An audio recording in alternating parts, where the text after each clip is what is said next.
Hey there, Trevor here. And in this video, I'm going to show you how to turn off focus modes on your iPhone. Now, on your iPhone, at the top left there, next to the clock, if you see an icon, that means a focus mode is turned on, like driving or sleep, etc.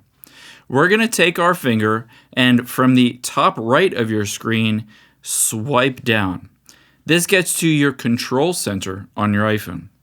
You can see my current focus mode is driving. If I wanted to turn it off, there are two different ways.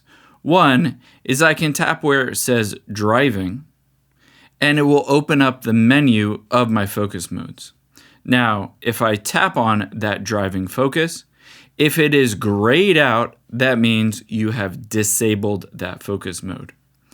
Another option is you can just tap on the icon itself, that little car icon in my case, and it will turn it off. If it says focus next to there, it is turned off.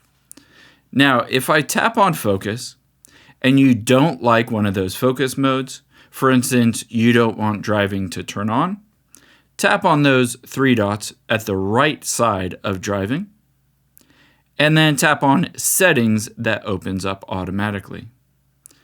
From here, to delete this focus mode, swipe down to the bottom and tap on delete focus. And then tap on delete focus. Just like that, you have removed that focus mode. I hope this helps. If it did, hit the subscribe button down below, and I'll catch you on the next one.